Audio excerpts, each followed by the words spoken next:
শ্রী গর্গ সংহিতা গোলকখণ্ডম দশম অধ্যায়।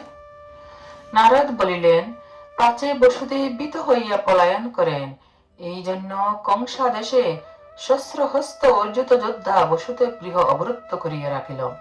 অনন্তর দেবকী গর্ভে বসুদেবের প্রতি বর্ষে একটি করিয়া 8টি পুত্র সন্তান জন্মগ্রহণ করিল এবং একটি কন্যা ছিল।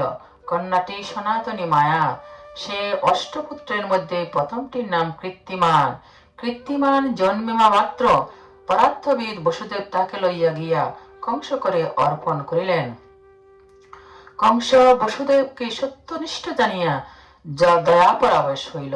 সাধুজন দুঃখ সহ্য না করিতে পারেন, কিন্তু সত্যে কাহার না ক্ষমা আর উদয় হয়।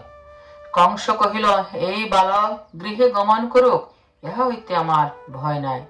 তোমাদের অষ্টম গর্ভজাত সন্তানকে আমি নিঃসন্দেহে বিনাশ করিব। নারদ বলিলেন, বসুদেব কংসের কথায় পুত্র সহ গৃহে আগমন করিলেন।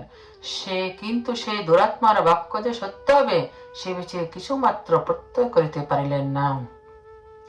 তখন আমি আকাশ পথে আসিতেছিলাম। উগ্রসেন নন্দন কংস আমাকে প্রণাম ও পূজা করিয়া দেবগণের অভিপ্রায় জিজ্ঞাসা করিলে আমি যাহা বলিয়াছিলাম তাহা আমার নিকট শ্রবণ কর। হে নিপবর, ভূতলে বসুগণকে, নন্দাদি সুরগণকে, বৃষবাণু প্রবৃত্তি এবং ঋক আদি দেবগণকে গোপী জানিবে। মথুরার বসুদেবাদি যাদব নহেন, তাহারা দেবগণ, আর দেবকী প্রবৃত্তি নারীগণে দেবতা, ইহা নিশ্চয়।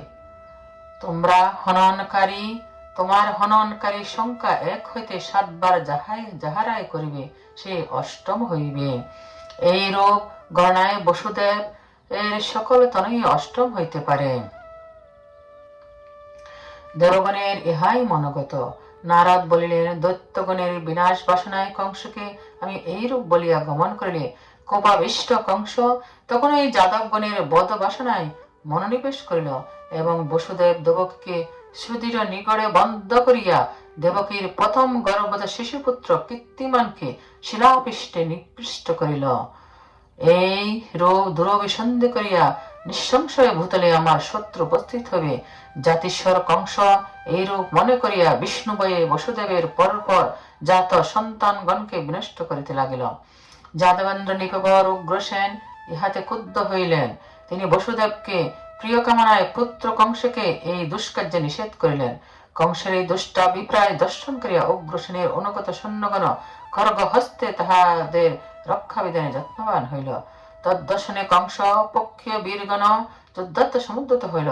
ক্রমে তাহাদের সহিত সভা মণ্ডপ মধ্যে যুদ্ধ বাঁধিয়া গেল। মণ্ডপের দ্বারদেশ যুদ্ধ আরব্ধ হইল।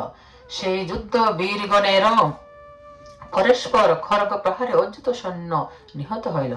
অনন্তর কংস গদা গ্রহণ করিয়া পিতৃ সৈন্য মর্দিত করিতে লাগিল। কংসের গদাস্পর্শে কাহার ললাট, কাহার পদ, কাহার নখ, কাহার স্কন্দ এবং কাহার বা বাহু ভগ্ন হইল। কেহ উদ্ধমুখ আর কেহ বা অধমুখ হইয়া সশস্ত্র পতিত হইল। অনেক বীর অধীর বমন করিতে করিতে মূর্ছিত ও মৃত হইল। শীত প্রবাহে সভামণ্ডপ রক্তবর্ণ হইয়া গেল। এই রূপে শত্রু সৈন্যগণকে নিহত করিয়া মদোৎকট খল কংস অতি ক্রোধে ক্রমে রাজেন্দ্র পিতা উগ্রসেনের উপর পাতিত হইল।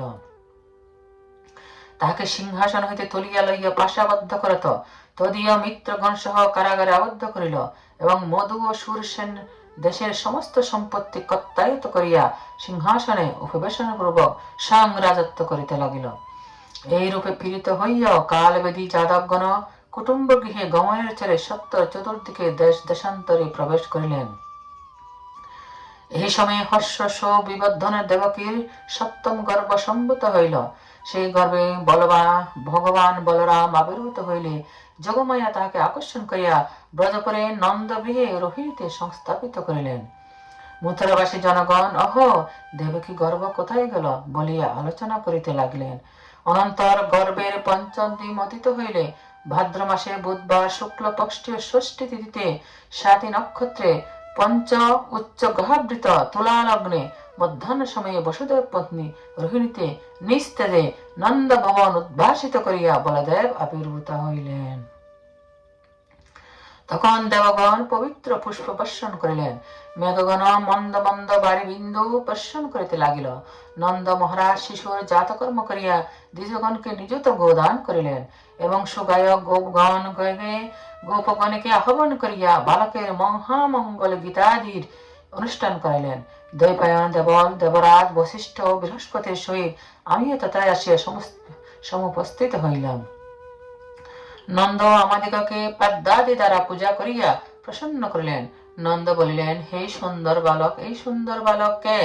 ইহার তুল্য তো কুত্রাপি দৃষ্ট হয় না। হে মহামুনি, কি প্রকারে 5 দিনে এই পুত্র জন্মিল তাহা আমাকে বলুন।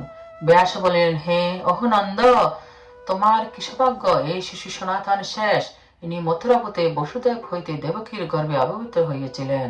তৎপর কৃষ্ণের ইচ্ছায় সেই দেবকীর উদর হইতে সৌভাগ্যবতী রোহিণীতে আনিত হইয়াছেন। হে নন্দ রাজ, আজ যোগীগণেরও দুর্লভ ভগবান তোমার দৃষ্টিপথে পতিত হইয়াছেন। আমি মহামণি ব্যাস বেদব্যাস আজ তাহার দর্শনাস্ত এই স্থানে উপস্থিত হইয়াছি। অতএব সেই শিশুরূপী পরাৎপরকে আমাদিগকে দর্শন করাও। নারদ বলিলেন। অনন্তর নন্দ বিস্মিত হইয়া বেদব্যাসকে শিশুরূপী শেষকে দর্শন করাইলেন। সত্যবতী তনয় বেদব্যাস পুরস্থিত বলদেবকে অবলোকন করিয়া প্রণাম পূর্বক বলিতে লাগলেন। ব্যাস বলিলেন, হে দেবাদিদেব ভগবান, আপনি কামপাল, আপনাকে নমস্কার। আপনি শেষ অনন্ত সাক্ষাৎ রাম, আপনাকে নমস্কার। আপনি ধরাধর পূর্ণ তেজময় নাঙ্গল পানি সহস্র মস্তক শঙ্কর্ষণ, আপনাকে নমস্কার। আপনি রেবতী রমন অচ্যুতা অগ্রজ বলদেব হলায়ুধ ও পলম্বাগ্ন, হে পুরুষোত্তম আমাকে রক্ষা করুন। আপনি বলভদ্র ও তালাক্য নামে অভিহিত, আপনাকে নমস্কার। আপনার পরিধানে নীল বসন ও গৌরবর্ণ, হে রোহিণী নন্দন, আপনাকে বন্দনা করি। আপনি ধনুক মুষ্টি কুষ্মাণ্ড রুক্মী কূপকর্ণ কূট ও বল্লভের অন্তক, আপনি কালেন্দির বেদ ও হস্তিনাপুরের কশ্যপ করিয়াছিলেন। আপনি দিবিদারি যাদবেন্দ্র ও বজ্রমণ্ডলের মণ্ডন স্বরূপ। আপনি কংসবতাদিগের নিহন্তা তীর্থযাত্রাকারী সাক্ষাৎ প্রভু ও দুর্যোধনের গুরু। হে প্রভু, জগৎ রক্ষা করুন, রক্ষা করুন। হে অচ্যুত পরাৎপর দেব, আপনার জয় হোক, জয় হোক। আপনি সাক্ষাৎ অনন্ত ও দিগন্ত বিস্তৃত কীর্তি, সুরেন্দ্র মনীন্দ্র ফণীন্দ্র বর। আপনি হলি বলি ও মুসলি, আপনাকে নমস্কার। সংসারে যে মানব সতত আপনার স্তব পাঠ করেন তিনি হরির পরম পদে প্রাপ্ত হন। জগতে তাহার সংহারক সর্ববিধ বল লাভ হয় এবং তিনি প্রভূত ধন লাভে সর্বত্র জয়ী হন। নারদ বলেন, অন্তর সমস্ত মণিগণ সহ বিশাল বুদ্ধি বহদরি বনবাসী দ্বৈপায়ন পরাশর তনয় বেদব্যাস বলদেবকে শতবার পদক্ষিণ প্রণাম করিয়া সরস্বতী তীরে প্রস্থান করিলেন। গোলকখণ্ডে 10ম অধ্যায় সমাপ্ত।